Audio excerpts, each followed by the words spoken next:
안녕하십니까. 저는 창원파트너병원 소아청소년과에 있는 마상혁입니다. 오늘은 코로나 바이러스 궁금증에 대해서 어, 좀 설명을 드리도록 하겠습니다. 그 바이러스 변이에 대해 말씀을 드리면, 바이러스 변이는 스스로 나타난 거기 때문에 그런 예상과 예방이 불가능하겠죠. 그래서 그렇지만 일반적으로 바이러스 변이가 많이 발생할수록 병원성은 약해지는 것으로 알려져 있습니다. 그러면 앞으로 그 환자 수, 뭐 정점 이런 것이 예측이 가능할 거냐?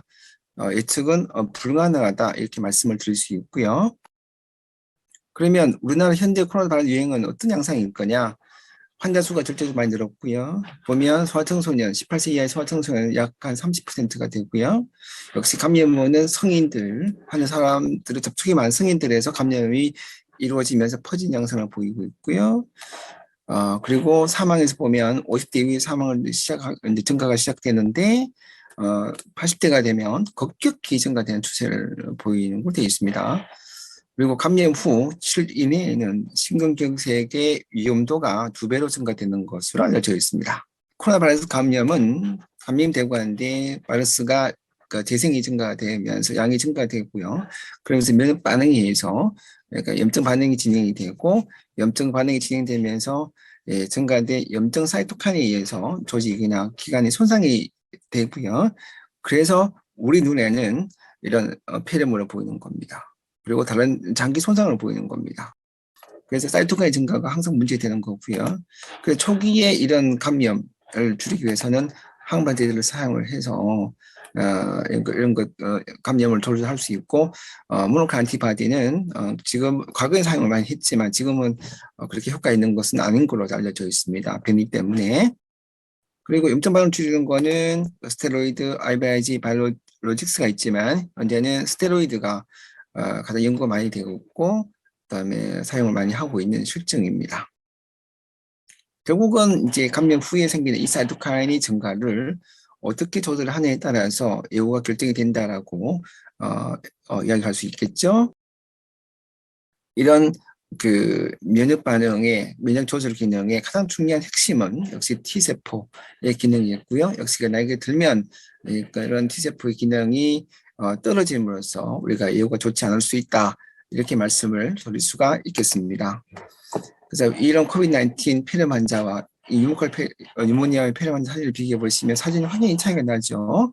차이가 나고 두 번째는 이거는 세균이 혈액을 통해서 가서 조직을 손상시키는 반면에 이 폐렴은 면역 반응에 의한 그런 사이토카인 증가가 생기고 그거에 따르는 조직 손상이 폐렴으로 보인다라는 이런 개념을 가지시면 되겠습니다. 그래서 이제 최근에 문제가 되고 있는 스텔스 오미크론의 현재 그들의 기존의 오미크론 차이가 어떻게 있을 거냐. 뭐 아직까지 확실히 모르지만 그러니까 검사에 잘 구별이 되지 않고 전파가 더 잘 될 걸 생각을 하고 있고 그렇지만 이런 위험도나 중증도가 더 심해질 거냐에 대해서는 아직까지 자료 부족하기 때문에 말씀드릴 수가 아직은 확실하게 없습니다. 전 세계도 퍼지고 있고요. 그러면 우리가 장기화될 수 있느냐에 대한 우려인데 이건 아무도 예상을 못하겠죠. 그렇지만 우리가 알 수 있는 거는 백신으로는 절대 해결할 수가 없다라는 점이죠. 그래서 군지 면역이 형성이 되면 이제 어느 정도 될 건데 이 군지 면역이 전 인구의 몇 %가 감염되면 이 유행이 종결될 거냐에 대해서도 아직 아무도 모른다는 것이 조금은 답답한 현실입니다. 그러면 백신 효과가 스텔스 오미크론의 효과가 있을 거냐에 대한 이야기는 잘 모르죠. 그래서 결국 리얼월드 데이터로 판단이 가능하고요. 항체 검사로서는 기준이 없기 때문에 판단이 불가능하다는 겁니다. 백신을 사용하게 되면 체내의 상체가 증가되면서 효과가 굉장히 높아지다가 결국 시간 지나면 떨어진다라는 요 개념을 좀 생각해야 되는데 우리가 이런 단면적 연구를 본다면 효과가 있는 것, 이 시간 효과 있는 거지만 시간 지나면 떨어진다는 것을 항상 명심을 해야 될 것 같고요. 두 번째는 그러면 우리가 이제 백신 접종 후에 항체가가 얼마나 되면 이게 방어력이 있을지 하는 기준이 필요한데 그것을 우리가 그래서 RCP라는 개념이 있는데요. RCP라는 건 뭐냐면 백신 접종 후에 어떤 검사 방법으로 했을 때 항체가가 얼마 이상이 되면 이 방을이 있다라는 그 기준을 이야기하는 건데요. 예를 들면 비행관에 접종했을 때 그 엘리자법으로 검사했을 때 10 IU/ml 이상이면 저희가 방어력이 있다, 효과 있다라고 이야기하지 않습니까? 그런 것이 이 코로나 백신에서는 아직 정해진 게 없기 때문에 항체가를 이야기하는 것은 굉장히 혼란스러울 수밖에 없다라는 말씀을 드릴 수 있겠습니다. 그래서 이런 이제 접종 효과가 80.9%를 이야기하는 거는 단면적인 결과를 이야기하는 거고요. 시간을 개념을 넣게 되면 좀 달라질 수 있다라는 거죠. 그러면 오미크론과 스테드 오미크론의 그러니까 임상 차이가 있느냐, 증상이 유사하기 때문에 구별이 불가능하고요. 그럼 재감염에 대해서 말씀을 드리면 재감염은 계속될 수 있다고 생각합니다. 그렇지만 재감염됐을 때는 현재까지 영양사를 본다 하더라도 문제가 되는 수준은 아닌 것 같습니다. 감염 치료 어떻게 할 거냐? 결국은 면역 반응에 의한 면도 사이토카인 분비가 관계 있는 거기 때문에 증상은 그 대응 치료가 정말 중요하고요. 경우에 따라서는 주사제가 더 효과적이라는 거 말씀드리고 싶고, 그다음에 기침약, 우리가 감기 때서는 기침약 사용하면 충분히 될 것 같고요. 그러니까 환자들 증상을 빠른 시간 내에 치료할 수 있는 방법을 선택을 하는 게 중요할 거라 생각합니다. 그리고 항생제를 지금 처방을 많이 하시는데 그런 충분한 증거 없이 항생제가 열이 나기 때문에 처방되는 것은 지양해야 되지 않을까 생각을 합니다. 집에서 그럼 할 수 있는 게 그럼 뭐가 있을 거냐?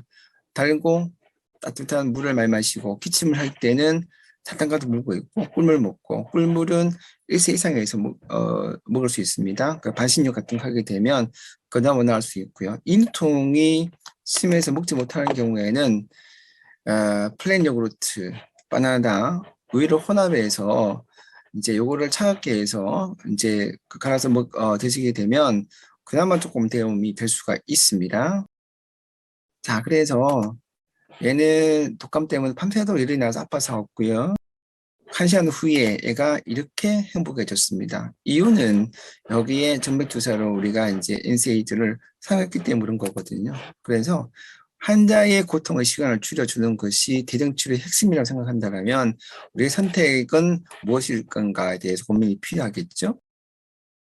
그래서 이제 프로파스테몰 IV 제제와 그다음에 덱시 부프로펜이라는 경구용 그 해열 진통제를 소아에서 사용을 해봤을 때 확연히 차이가 난다라는 거죠. 그리고 이상 반응이 이런 것들 차이가 없다라는 측면에서 본다라면 정맥 주사용 그 해열 진통제를 성인이나 소아나 적절히 사용하게 되면 굉장히 효과적인 치료를 할 수 있다 이렇게 말씀을 드릴 수가 있습니다.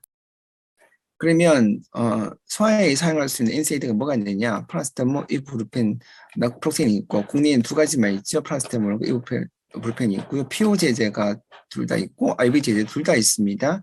그리고 이 파라세타몰 증거 물질인 파라세타몰 이 증거 물질을 이용한 정맥 주사용 제도 있다는 것을 알고 계시면 도움이 될 거라고 생각합니다.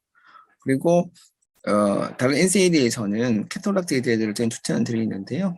캐토락트 제제는 FDA에서 소아에서 처방이 가능한 IM과 그다음에 IB가 가능한 유일한 NSAID고요. 이거는 어린 소아에서 사용을 할 수가 있지만 국내에서는 2세 이상만 사용할 수 있는 것으로 지금 그가 되어 있습니다. 인후통에서 우리가 스테로이드를 쓸 수도 있다라는 것을 우리가 말씀을 드리고 싶은 거고요. 그래서 CMR 인후통에 스테로이드 사용할 수 있는 것에 대해서 우리가 한 번쯤 고민을 해서 사용해 보시면 굉장히 치료에 도움이 될 수가 있습니다. 그러니까 이런 이야기가 있습니다. 뭐 이런 거 참여만 하면 가능하면 사용하지 말라는 얘기가 있는데 이건 환자의 고통을 하나도 고려하지 않은 생각입니다. 절대 이래서는 안 된다고 생각을 하고요.